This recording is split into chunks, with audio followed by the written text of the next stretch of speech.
들려요? 네. 네. 잠깐 기도하고. 아버지 하나님, 감사합니다. 주님께서 인도하셔서 정말 이 교회가 여기까지 이렇게 자라고 또 계속 자라고, 그래서 교회를 주님의 교회, 주님께서 교회를 세우시겠다고 하는 그 교회를 우리가 직접 정말 큰 은혜를 받고 교회를 세우게 하여 주심을 감사합니다. 계속해서 잘 세워서 정말 교회 잘 세우는 것만 정말로 주님께 크게 영광 돌리는 것이니 그것을 할 수 있도록 인도해 주시옵소서. 저희들에게 능력과 힘을 주시고 또 새로운 눈을 주시어서 항상 주님 바라보는 눈 갖게 하시기를 간구합니다. 예수님의 이름으로 기도합니다. 아멘. 하나님 말씀을 안 읽었는데 일어나시면 네, 로마서 4장입니다. 아까 5장 읽어서 제가 다 읽은 줄 알았더니 안 읽었어요. 제가 읽게요. 예수는 우리 범죄함을 위하여 내어짐이 되고 또한 우리를 의롭다 하심을 위하여 살아나셨느니라. 아버지 하나님 인도하시옵소서. 예수님의 이름으로 기도합니다. 아멘. 앉으시겠습니다.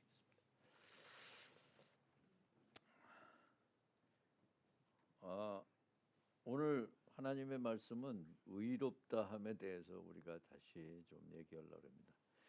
의롭다함은 너무 많이 얘기를 해서 이제 또 얘기를 하냐 이렇게 하실지도 모르고, 또 우리가 로마서 1장부터 5장까지 다 강해를 했는데 그 사이에도 말씀을 했는데 강해는 조금 이렇게 물론 다 전체적으로도 말씀을 드렸지만 좀 미스한 그런 부분도 있고 또 강조해야 될 부분도 있고, 그래서 오늘 다시 로마서에 대한 이 의롭다함에 대해서 얘기를 하고자 합니다. 교회를 세우려고 한다면, 또 특별히 교회를 세우려고 한다면 이 의롭다함에 대해서 잘 이해해야 합니다. 우리가 의롭다함에 대해서 잘 이해하지 못하고 있는 부분 때문에 교회를 세우는 데에 문제가 있게 됩니다. 왜냐하면 예수님은 완전히 의로우신 분이셔서 우리가 예수님을 닮도록 그 교회를 세우려면 우리가 의로워져야 되거든요. 행동 자체가. 그러려면 우리의 그 근본적으로 의롭다고 하는 것이 어떤 것인지를 잘 이해해야 되거든요. 근데 이 잘 이해하지 못하는 부분들이 많이 있는 것 같습니다. 그래서 오늘 다시 한번 이거를 이제 우리가 1장부터 계속 되뇌어서 1장은 이제 복음에 대해서 얘기를 했고, 2장은 1장 후반에는 이방인의 죄에 대해서 얘기하고, 2장은 유대인의 죄, 또 성실한 사람이 생각하는 그런 죄, 그리고 3장에 와서는 의인은 없나니 하나도 없다. 그래가지고 그럼 의롭게 되려면 어떻게 되나, 이제 이런 얘기를 우리가 많이 했습니다. 그래서 항상 요약하고, 그래서 3장에서는 의롭게 됨을 요약하고 4장에서는 의롭게 되는 예에 대해서 아브라함과 다윗에 대해서 얘기하고, 5장에서는 이제 다시 서머라이즈하는 그런 말씀을 우리가 항상 드렸는데, 그래도 이 의롭다함을 잘 이해 못하는 그런 것들이 아직도 우리에게 있고, 또 실상 목회자들도 그렇게 얘기를 하고 있기 때문에 그런 상황이 나오고, 또 복음 자체를 전할 때에도 그것을 잘 이해하지 못했기 때문에 결국은 그게 오래가도 해결되지 못하는 그런 부분들이 있습니다. 정말 절대적으로 잘 이해해야 되는 그런 부분이고, 이것이 6장에 가면은 이제 5장까지 구원에 관해서 얘기하고, 6장에 가면은 특히 이제 나중에 다시 좀 보겠습니다. 6장에 가면은 이 특별히 뭐를 또 강조하냐 하면은 우리가 지적으로 잘 알아야 되고 의지적으로 뭘 해야 되는 이 말씀을 많이 합니다. 근데 우리는 보통 그렇게 가는 것이 아니라 감정적으로 정말 당연히 은혜 안에 있어서 거기는 정말 감정 속에서 이렇게 해야 되는데 감정만 중요시 여기고 지적인 것과 의지적인 것을 중요시 여기지 못하는 경우가 있기 때문에 이런 현상이 자꾸 나오게 됩니다. 그래서 오늘은 특별히 우리의 하나님이 우리에게 주신 이 머리를 잘 사용하셔 가지고 성경에서 말씀하시는 이 지적인 것과 그리고 그 다음에 이제 우리가 해야 될 성화 삶에서 해야 될 의지적인 것 그리고 그 은혜 속에서의 그 감사와 정말 찬양과 이 감정적으로 깊이 들어가서 성령님한테 의지하고 가는 그러한 것이 되어야 됩니다. 그래서 첫째 우리가 오늘은 좀 드라이할 수도 있지만 그래도 지적인 것과 그리고 의지적인 것은 이제 나중에 나오고 그리고 우리가 해야 될 하나님의 은혜에 대해서 하는데 오늘 하나님의 은혜에 대해서 말씀드릴 시간은 많이 없을 것 같습니다.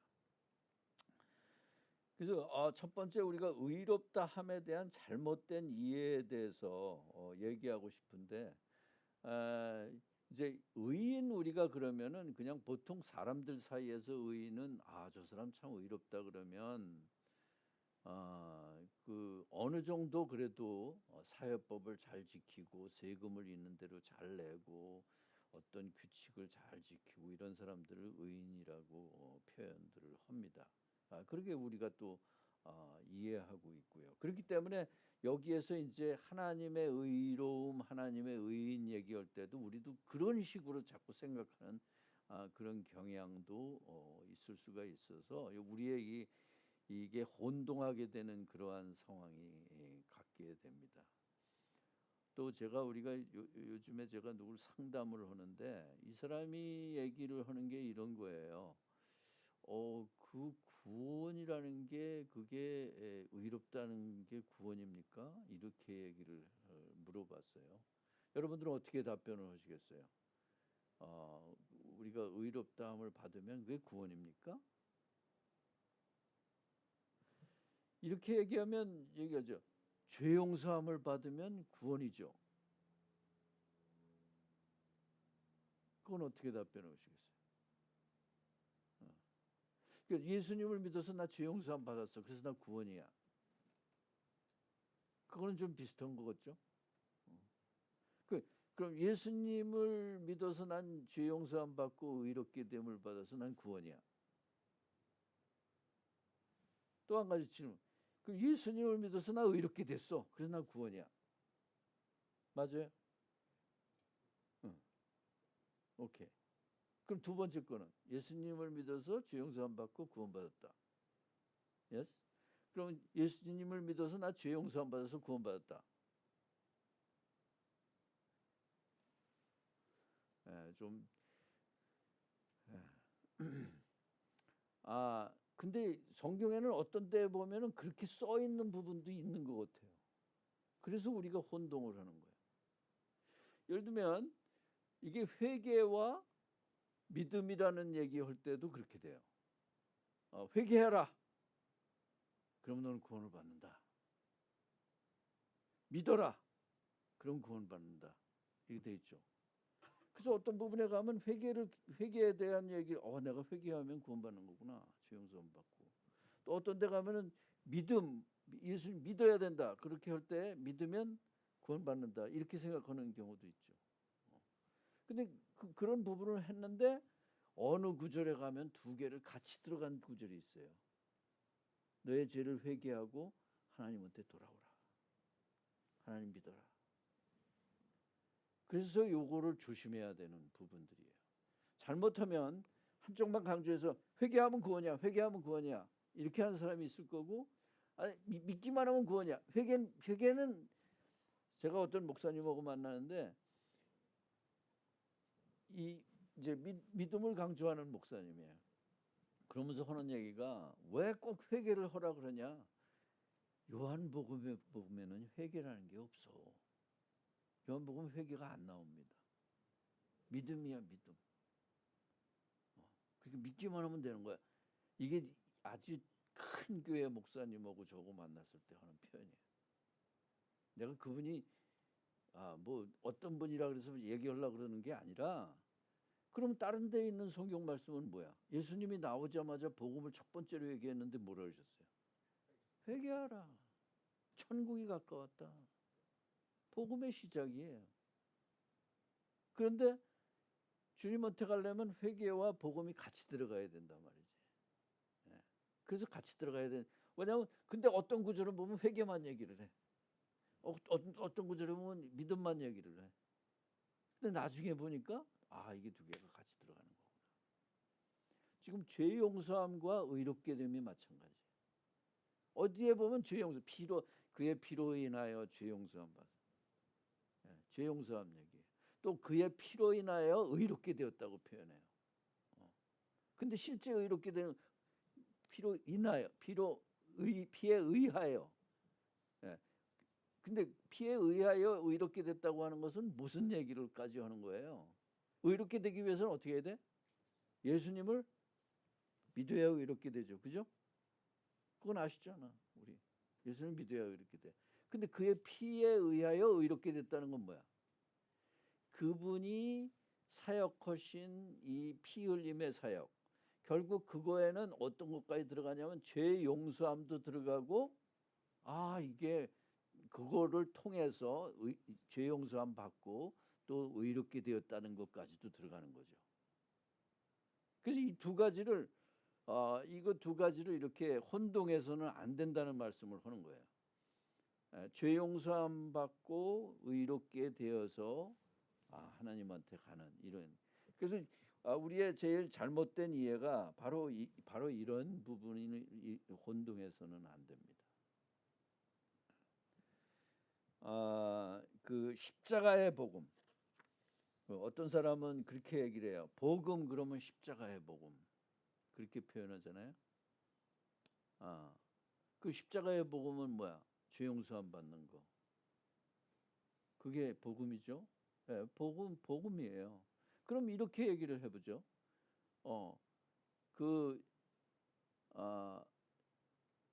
의롭게 하는 복음. 맞아요?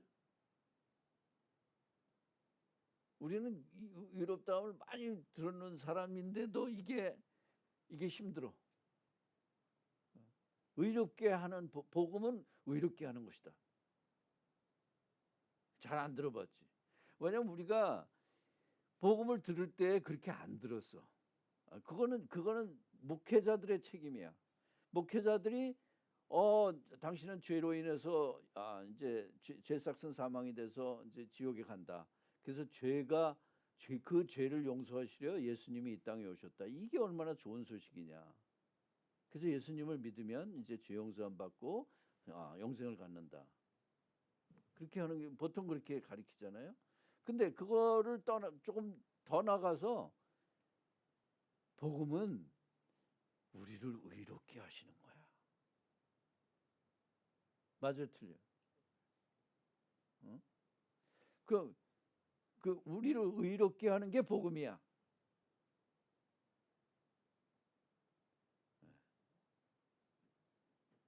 아니야.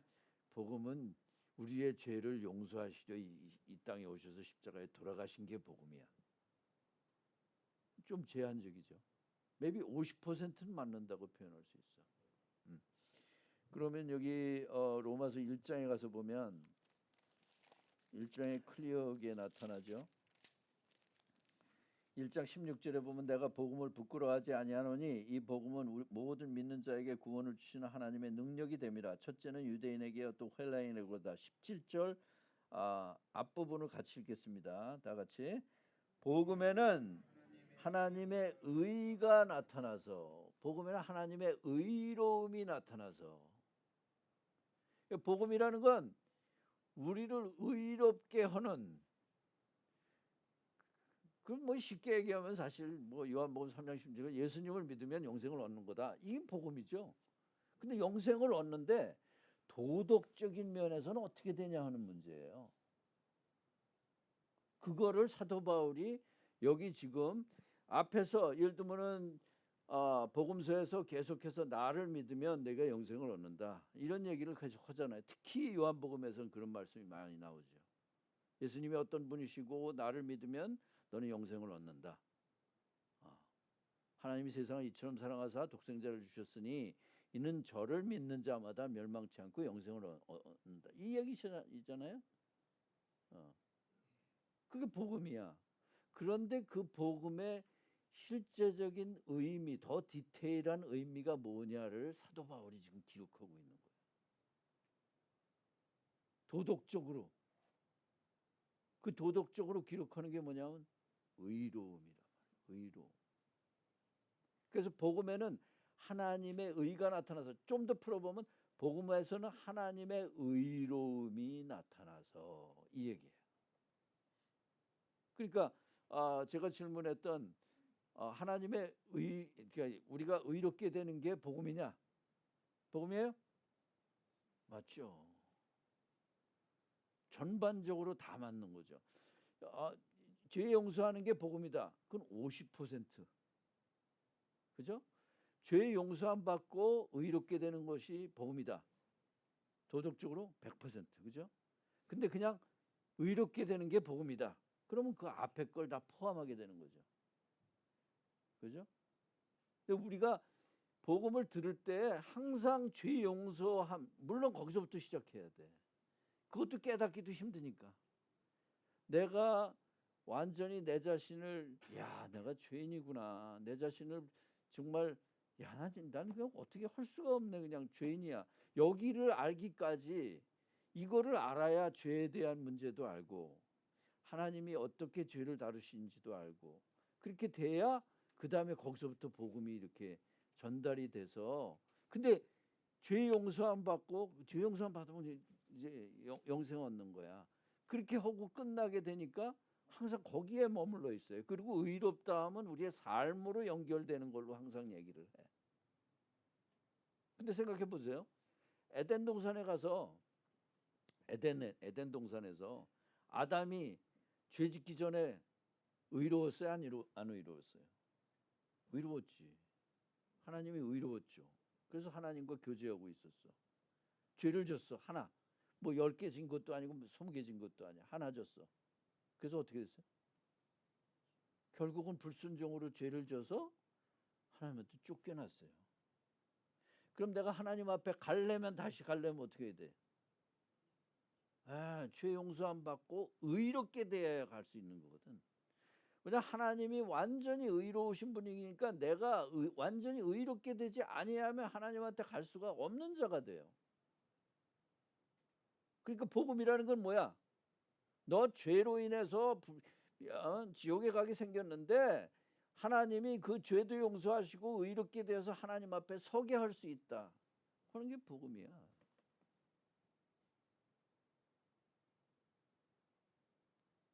어떤 목사님이 저한테 그랬어요. 야, 의롭게 되는 건 칭의. 그거 왜 자꾸 가르쳐? 십자가로 죄 용서함 받으면 그게 구원이지. 이 목회자가 이렇게 이해를 하게 되니까 그거를 얘기를 하면서, 그러니까 어떤 것까지 나오냐면, 결과적으로 어떤 것까지 나오냐면, 나의 죄를 용서하신 저 십자가, 그걸 내가, 그 죄의 용서를 내가 믿으니까 나는 구원받았다. 이렇게까지 가게 되는 거예요. 근데 만약에 여기 지금 사도 바울이 얘기하는 것 같이 의롭다함까지 간다고 한다면 절대로 그렇게 말할 수 없어요. 절대로. 왜 사도 바울이 이렇게, 자, 다시 한번 봅시다. 로마서를 다시 오면 1장에서 이 얘기를 하고, 그 다음에 뭐 이방인 헬라인 다 죄인이다. 그래서 누구든지 의롭다, 의인이 없다 얘기를 했는데, 그 다음에 나오는 게 예수님을 믿으면 죄 용서함 받아서 너는 구원을 얻었다. 이렇게 이야기 안 했어요. 그렇죠? 그 다음에 나오는 얘기가 뭐야? 예수님을 믿어서 의롭게 되었다 얘기를 해요. 아니, 그게 의롭게 되었다는 게 무슨 상관이 없으면 왜 그걸 얘기를 하겠냐고. 그냥 너 예수님 믿어서 당신 죄 용서함 받았기 때문에 이제 구원을 얻는다 이렇게 얘기하고 말지. 그렇게 얘기하지 않아요. 의롭다는 얘기를 하지. 그러니까 의롭다는 거, 죄 용서함과 의롭다 하는 것이, 이게 무슨 그 어떤 사람은 어떤 교단은 뭐를 얘기를 하냐면, 죄를 용서받으면 그건 자연스럽게 덤으로다가 의롭게 되는 것이다 이렇게 표현해요. 죄 용서함 받으면. 그러면 어떻게 되냐면 신학이 어떻게 죄 용서함을 받냐 여기로 가게 되죠. 그 어떻게 죄 용서함을 받냐 하다가 보니까 어유 십자가에서 내 죄를 지고 다 돌아가셨어. 그럼 나 죄가 없는 거네. 내가 그거 알았어. 그럼 난 죄 용서 받았네. 그러니까 의로움은 덤으로 오는 거다. 이렇게 표현하는 거예요. 뭐가 잘못됐죠? 믿음 자체가 잘못됐지. 십자가를 믿는 믿음이 된 거야. 십자가 예수님이 하신 일이니까 십자가 믿어야죠. 그렇지만 그거 죄 용서함. 이 죄 용서함 문제도 제가 좀 이것도 조금 더 어떤 때 클리어해야 될 것 같아요. 죄 용서함이라고 하는 것은 어떤 분이 나를 죄 용서해 주시는 거예요. 그게 뭐에 근거해서 어떤 분이 용서해 주시는 거라고. 그러면 어떻게 되든 간에 하나님은 무슨 일을 하시더라도 하나님이 용서해 주시든지 예수님이 용서해 주시든지 이렇게 되는 거죠. 어디에 근거해서 이 복음에 보면 어디에 근거해서 예수님이 십자가에 돌아가신 거에 근거해서 용서해 주시는 거예요. 그래서 내가 예수님한테 갈 때에 예수님이 용서를 해 주시는 거야. 용서. 근데 이게 아니라 논리적으로는 맞는 것 같기도 하지. 왜냐하면 2000년 전에 우리 죄를 다 지고 돌아가셨으니까. 그럼 우리가 죄가 뭐가 있어? 그럼 온 세상 사람이 죄가 아무것도 없네? 이런 걸 유니버설리즘이라고 하는 거예요. 만인구제설. 근데 성경은 그렇게 안 돼 있거든요. 그건 논리적으로 그렇게 따져서 그 다음에 의롭다함을 잘 이해하지 못할 때는 그렇게 갈 수도 있어요.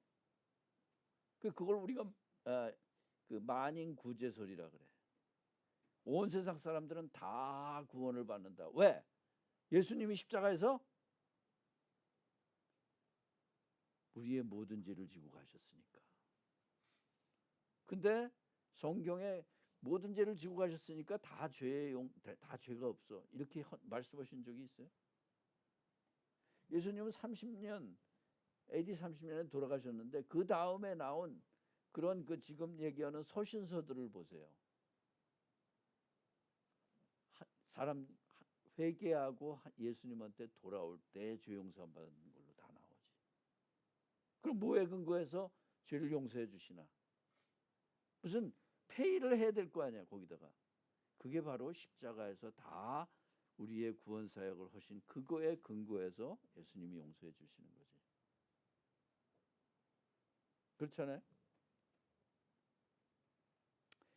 이 의로움에 대해서 얘기를 하니까 내가 맨날 또 얘기를 해서 그러신지 조시는 분이 있으셔.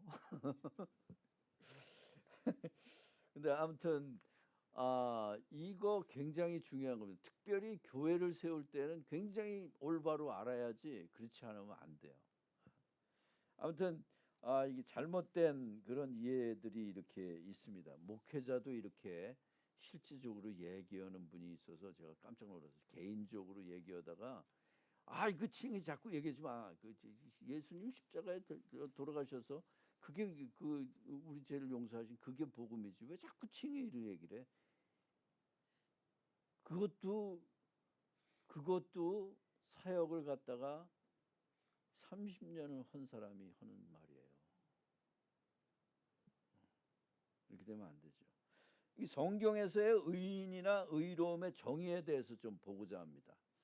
우리 노아나 욥이나 아브라함이나 의인이라고 표현했는데 이 사람들은 사실은 하나님을 믿고 그 다음에 계속 순종한 사람들에게 의인이라고 표현했어요. 그런데 그렇게 그것보다도 우리는 의로움의 정의를 할 때 성경에서 얘기한 거를 조금 볼게요.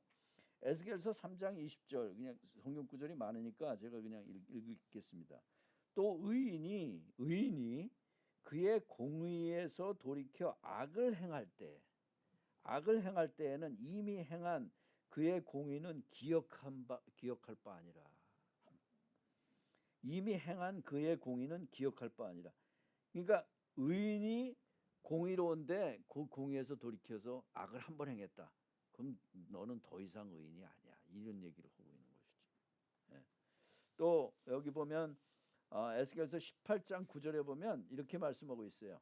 내 율례를 따르며 내 규례를 지켜 진실하게 행할진대 그는 의인이니. 그러니까 의인이라고 하는 것은 여기는 하나님이 말씀하신 율례와 규례를 진실하게 행하는 자, 이게 바로 의인이에요. 그래서 33장 13절에 보면 가령 내가 의인에게 말하기를 너는 살리라 하였다 하자 그가 그 공의를 스스로 믿고 죄악을 행하면 잘 있었어. 근데 그 공의를 넘어가서 죄악을 행하면 그 모든 의로운 행위가 하나도 기억되지 아니하리니. 하나도 기억되지 아니하리니. 그러니까 100만 번을 갖다가 다 의로움을 지킨다고 하다가 한 번 했다. 그건 기억도 안 한다는 그런 말씀이시죠.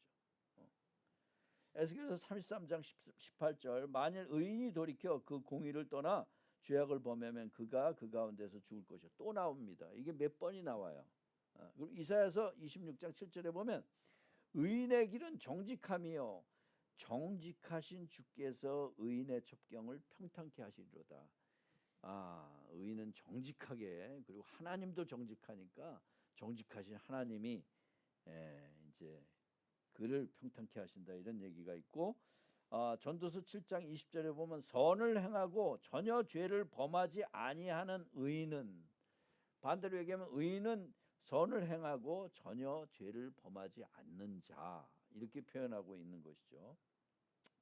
여기는 물론 그 아담의 원죄에 관해서는 표현하고 있는 건 아닙니다. 그렇지만 이 세상에서의 실제적인 의인이라고 부르는 자에 대한 얘기를 하고 있죠.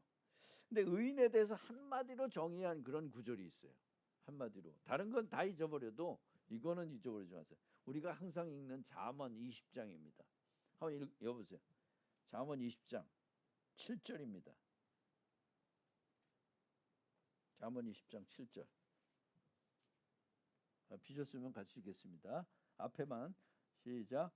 온전하게 행하는 자가 의인이라. 의인은 완전히 행하는 자가 의인입니다. 완전히 행하는 자. 지금들 마음에 이제 난 완전히 하지 못하는데 그래서 예수님이 오시는 거죠. 그래서 우리를 의롭게 하시기 위해서 오시는 거죠.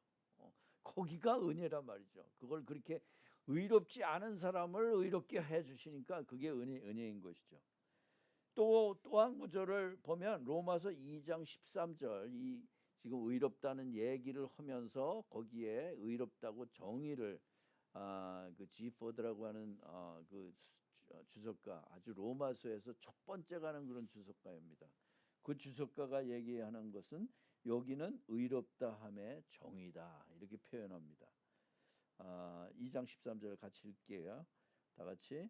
하나님 앞에서는 율법을 듣는 자가 의인이 아니요 오직 율법을 행하는 자라야 의롭다 하심을 얻으리니.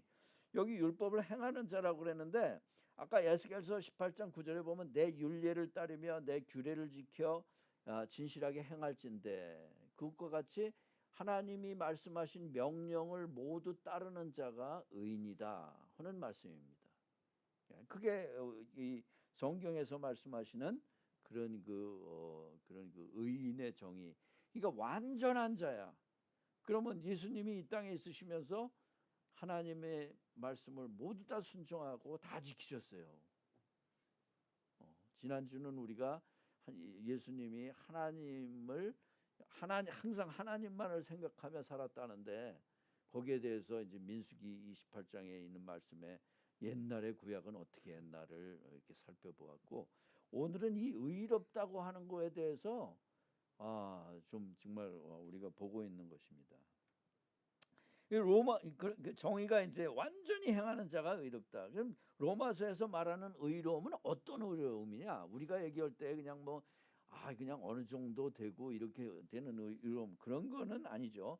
여기는 하나님의 의로움에 대해서 말하고 있죠. 로마서 3장 9절에 보면 그러면 어떠하냐? 우리는 나으냐? 결코 아니라 유대인이나 헬라인이나 다 죄 아래에 있다고 우리가 이미 선언하였느니라. 그러면서 로마서 3장 10절은 기록된 바 의인은 없나니 하나도 없으며 이런 얘기를 쭉 하잖아요. 그러면서 다시 로마서 3장 그러면서 다시 로마서 3장 21절에 보면 이제는, 근데 여기 사실 제가 얘기할 때 말씀드렸죠. 21절에 뻗이라고 하는 이 뻗, 그러나 얘기했죠. 여태까지 죄에 대해서 다 얘기하고 심판에 다 들어가 있다. 그러나 하는, 여기 그러나 좀 세게 하고 여기다가 좀 저 21절에 이제는 이렇게 뭐 이제는도 괜찮은데 이제는을 아주 세게 이렇게 크게 볼떡이 이만하게 써놨으면 좋겠어. 그렇게 해가지고 다시 율법 외에 하나님의 한 의가 나타났나니, 율법에 하나님의 의 어디서 봤죠? 1장 16절에 나온 말씀이에요. 복음에는 하나님의 의가 나타나서, 이걸 다시 픽업을 해가지고 여기로 다시 가져오는 거예요. 그러니까 이 복음에 하나님의 한 의가 나타났으니 율법과 선지자들에게 증거를 받은 것이라. 구약의 율법과 구약의 선지자들, 이런 선지자들 다 증거를 받은 것이라. 그리고 나서 그 다음에 이제 22절 말씀을 이렇게 얘기를 하는데, 거기에서 보면은 그래서 의로움에 대해서 얘기하는데 26절을 한번 볼게요. 26절 다 같이. 곧 이때 자기의 의로우심을 나타내사 자기도 의로우시며 또한 예수 믿는 자를 의롭다 하심하십니다. 자기도 의로우시며, 누가 의로워? 하나님이 의로운 거죠. 하나님의 의로움은 조금도 흠이 없는 완전한 의로움. 그렇게 완전한 의로움을 갖는데 예수 믿는 자를 의롭다 하셨다. 그러면 여기는 완전한 의로움이죠. 그래서 로마서에서 지금 얘기하고 있는 하나님의 의로움을 얘기를 해요. 다시 말하면 우리 에덴 동산으로 다시 돌아가 보면 아담이 죄를 지었는데 죄를 지었는데 다시 그 죄짓기 전의 의로움, 하나님과 같은 의로움, 글로 다시 끌고 가는 거예요. 예수님을 믿으면 우리가 완전히 온 세상의 모든 하나님의 명령을 다 지켰다고 그렇게 여기시는 그 의로움으로 다시 돌아가는 것이다. 뭐 이 얘기는 뭐 우리 많이 했어요. 그렇게 그런데 이 여기에서의 의로움은 완전한 의로움이다. 그러니까 이 의로움을 얘기를 할 때 우리가 평상시에 생각하는 사람의 의로움을 지워버려야 된다. 이거는 완전한 하나님의 의로움, 조금도 흠이 없고 모든 법을 다 지켰다고 여기시는 그러한 의로움이라는 것을 항상 염두에 두고, 머리에 염두에 두고, 야, 난 지금 어떻게 해야 할까? 의지적으로 어떻게 해야 할까? 이런 생각을 해야 된단 말이죠. 그래서 이 로마서에 있는 의로움은 완전한 의로움입니다. 여기 3장 네 번째로 하나님의 영광에 이르려면 어떻게 해야 하는가? 여기 3장 23절에 보면 이렇게 써 있어요. 모든 사람이 죄를 범하였음에 하나님의 영광에 이르지 못하더니. 모든 사람이 죄를 지었음에, 여기 물론 예수님 믿는 사람의 모든 사람인데 결국 안 믿는 사람은 뭐 당연히 죄가 있는 사람들이니까 모든 사람의 죄를 얘기를 하고 있죠. 그래서 모든 사람이 죄를 범하여서 하나님의 영광에 이르지 못했어. 하나님의 영광이 여기 있으면 죄를 지어서 여기에 이르지 못하는 거죠. 죄 용서를 받으면 여기에 영광에 이르나요?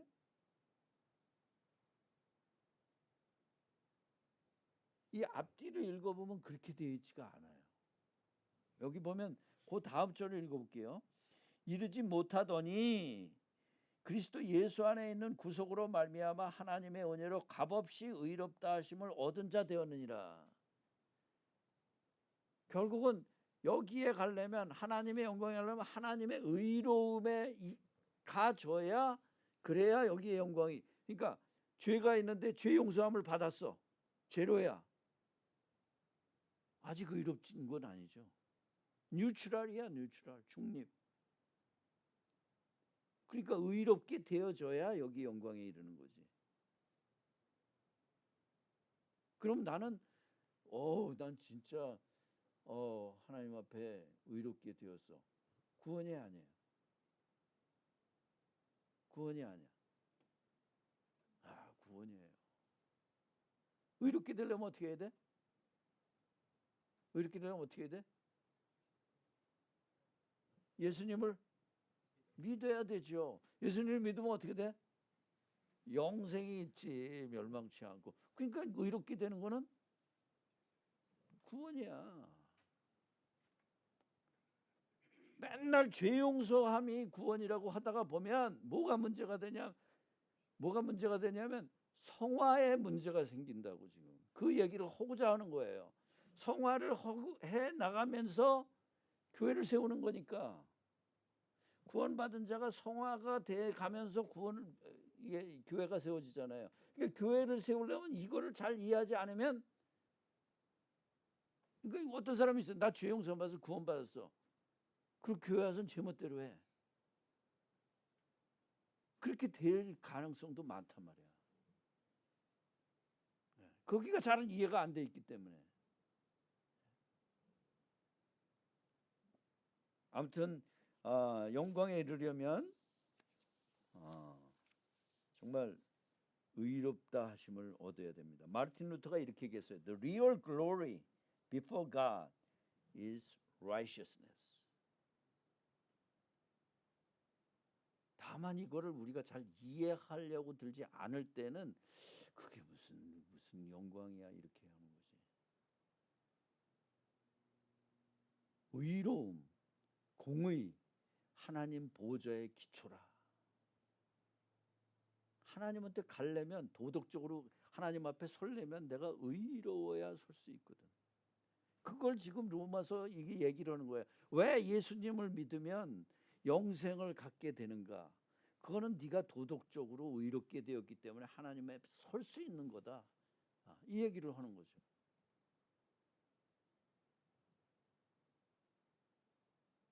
그래서 아까 얘기한 것이 복음에는 하나님의 의가 나타나서 이제 율법 외에 하나님의 한 의가 나타났나니 그리고 예수 그리스도를 믿음으로 말미암아 모든 믿는 자에게 미치는 하나님의 차별이 없느니라.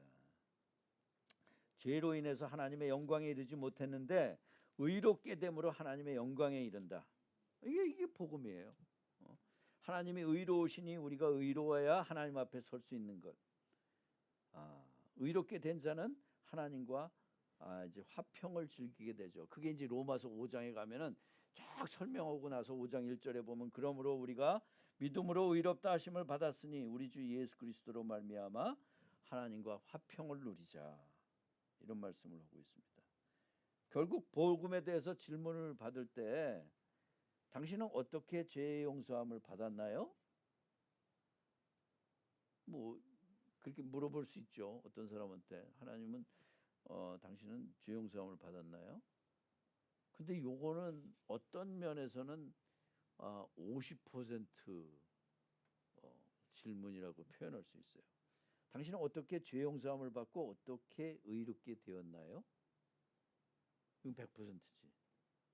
그리고 아까 얘기한 대로 한마디로 당신은 어떻게 의롭게 되었나요? 라고 하면 그거는 죄 용서함도 포함된 그런 답변이니까 그것도 역시 100%의 답변이 될 수 있다 이거지. 자, 이제 다섯 번째 마지막으로 의롭다 하는 칭함을 받은 자의 의로운 삶, 성화의 삶, 예수님을 닮는 삶에 대한 얘기입니다. 로마서 6장으로 갑니다. 이제 로마서 6장으로 이렇게 가게 되는데 로마서 6장에 가면은 이 성화 이야기죠. 이제 5장까지 어떻게 우리가 의롭게 되었는가. 그리고 6장에서는 이제 그 의롭게 된 삶을 살아가는 이 성화에 관한 얘기를 합니다. 그러니까 앞에 의롭게 된 거를 잘 이해하지 못하면 결국은 6장에 와서는 헤매는 거야. 이게 어떻게 돌아가는 거지? 헤매게 된다고요. 근데 그것을 이제 이루시는 분에 대해서 8장에 성령님이 이루신다고 이렇게 표현한 그런 말씀으로 나오게 되는데 이 5장에 의롭다함을 칭함을 받은 자에 대해서 6장에 이렇게 나오는 얘기죠. 여기는 아까도 말씀드렸듯이 지적인 것이 많이 나오고 의지적인 것이 많이 나옵니다. 그래서 지적으로 먼저 잘 이해를 해야 되는 것이죠. 우리가 죄에 대한 종, 의에 대한 종. 그러니까 아까 같이 어떤 사람이 죄 용서함 받으면 나는 구원받은 거야 이렇게 표현하는 사람이라고 한다면 죄에 대한 그거는 그 다음에 죄 용서함 받으면 아무것도 없잖아. 그 다음에 또 의롭게 되면 의가 이렇게 있지만 그러면 죄에 대한 걸 얘기할 땐 죄의 종이다. 그럼 그 다음에 죄의 종이었다가 죄 용서함 받고 구원받았다고 하는 것은 아무것도 없는 것의 종이다. 이렇게 표현할 수도 있죠. 제가 좀 센스를 좀 더 나갔는지 모르지만 왜냐하면 여기에서 말씀하시는 건 죄의 종과 의의 종을 말씀하거든요. 근데 만약에 의롭다 하지 않게 됐다고 한다면 거기에서 표현을 안 한다고 한다면 죄의 종이었다가 죄 용서함 받으니까 아무것도 아닌 것의 종이 되는 거죠. 제가 오버센스를 하는 건 아니죠. 근데 의롭게 된 사람은 이제 더 이상 죄의 종이 아니라 의롭게 된 종이 되었다. 이렇게 표현하는 게 이 6장 말씀이거든요.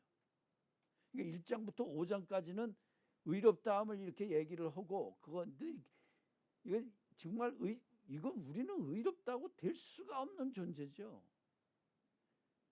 왜냐하면 100만 개를 다 하나님 말씀을 지키다 하나만 안 지켜도 우리는 정말 불의한 존재고 의롭지 못한 존재인데 어떻게 될 수가 있어? 오로지 하나님의 은혜로 되는 거거든.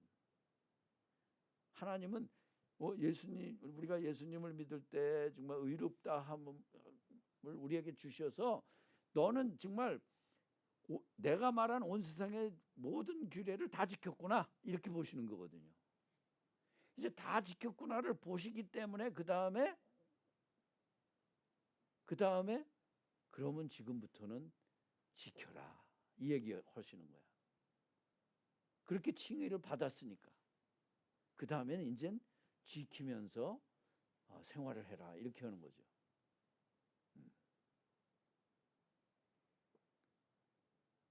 그래서 여기 로마서 6장 7절에 이렇게 얘기하고 있습니다. 이는 죽은 자가 죄에서 벗어나 의롭다 하심을 얻었음이라. 6장 8절은 만일 우리가 그리스도와 함께 죽었으면 또한 그와 함께 살 줄을 믿노니 뭐 이런 말씀이 있고 아까 우리 본문 제가 본문에 얘기를 하지 않았는데 본문은 4장에서의 본문은 어떻게 되어 있냐면 예수는 우리 범죄함을 위하여 내어 죽음이 되고 그렇죠? 특별히 우리 이사야서 53장 6절에 보면 우리는 다 양 같아서 그릇 제각길로 갔거늘 여호와께서는 우리의 죄악을 그에게 담당시키시며 이렇게 그래서 십자가에서 우리의 죄를 담당하시고 이렇게 돌아가셨어요. 그래서 진짜 여기 내어줌이 되고 그 다음에 또한 우리를 의롭다 하심을 위하여 살아나셨느니라. 왜? 살아나셨다고 하는 것은 어떤 얘기예요? 살았다고 예수님이 죽은 거는 자기의 죄로 죽은 것이 아니다. 예수님이 하나라도 죄를 졌다고 한다면 그럼 살아나실 수 없죠. 그런데 그럼 살아났다고 하는 것은 우리 고린도후서 5장 21절에 보면은 고린도후서 5장 21절 한번 보죠.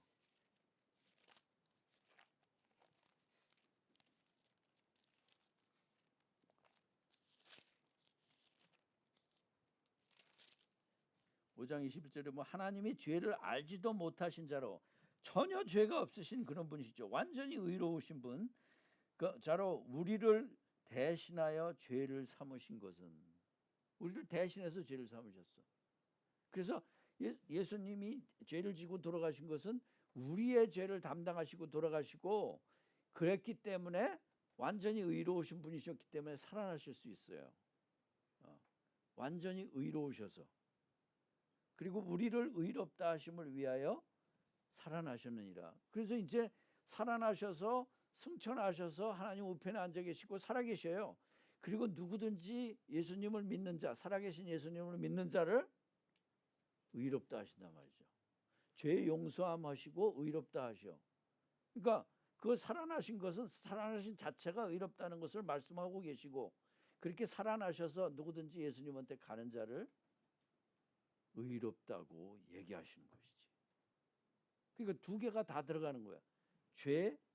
죄로 인한 사역, 그 다음에 의롭게 하시는 사역, 두 개를 다 하시는 거예요. 그렇게 예수님을 믿어서 의롭게 된 자가 해야 될 것들에 대해서 지금 6장에서 말씀하고 있는 것이죠. 6장 11절에 보면은 이와 같이 너희도 너희 자신을 죄에 대하여 죽은 자요 그리스도 예수 안에서 하나님께 대하여는 살아 있는 자로 여길지라. 죄에 대해서는 죽고 하나님께 대해서는 살아라. 근데 여기서 죄에 대해서는 죽고 하나님에 대해서는 살아. 왜? 이제부터 예수님은 나의 주인이시고 정말 구세주시고 그러시니까 하나님에 대해서 살아있는 자다. 근데 6장 16절에 보면 이런 말씀이 있어요. 너희 자신을 종으로 내어주어 누구에게 순종하든지 그 순종함을 받는 자의 종이 되는 줄을 너희가 알지 못하느냐. 순종하는, 뭐에 순종해? 죄에 순종하는 자는 죄의 종이요 죄의 종으로 사망에 이르고 혹은 순종의 종으로 의에 이르느니라. 누구한테 순종해? 하나님한테 순종하고 의에 순종하고. 그래서 18절에 보면 죄로부터 해방되어 의에게 종이 되었느니라. 19절에 보면 너희 육신이 연약함으로 내가 사람의 예대로 말하노니 전에 너희가 너를 부르신 너희 지체를 부정과 불법에 내주어 불법에 이른 것 같이 이제는 너희 지체를 뭐에 내줘? 의에게 종으로 내주어 거룩함에 이르라. 왜? 너는 이미 하나님이 의롭다고 칭함을 받은 자이기 때문에, 하나님이 칭함을 받은 자에게 포지셔널리 칭함을 받은 자니까 이 땅에서는 계속해서 의에 이르는, 의에게 종이 돼서 거룩한 삶을 가져라. 의에 이루어서 거룩한 삶을 갖는 게 누구를 닮아가는 거야? 예수님을 닮아가는 거지. 예수님을 닮는 건 뭐야? 교회를 세우는 거예요. 그래서 교회를 세우기 위해서는 반드시 이 의로움을 올바로 이해를 해야 돼.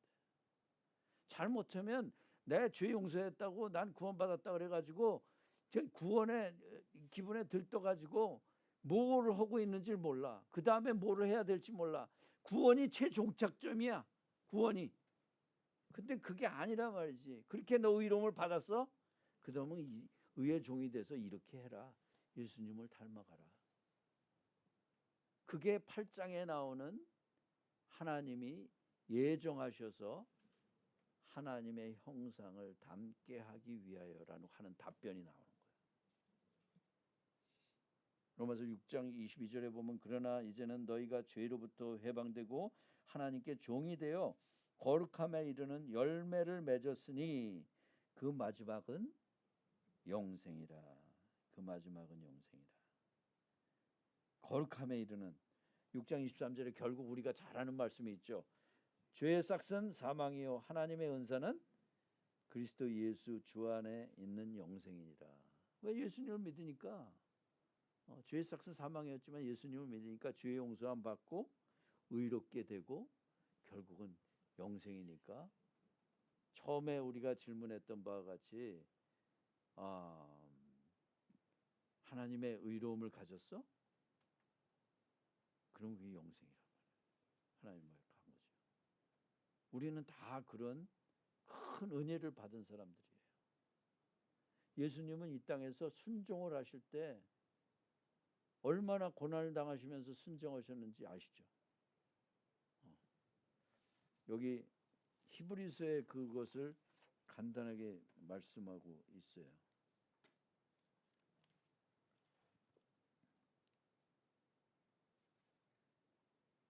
5장 8절에 보면, 히브리서 5장 8절에 보면 그가 아들이시라도 받으신 고난으로 순종함을 배워서 온전하게 되었은즉, 완전히 순종을 하셔서 온전하게 되었은즉 자기를 순종하는 모든 자에게 영원한 구원의 근원이 되시고. 자기를 순종하는 모든 근원.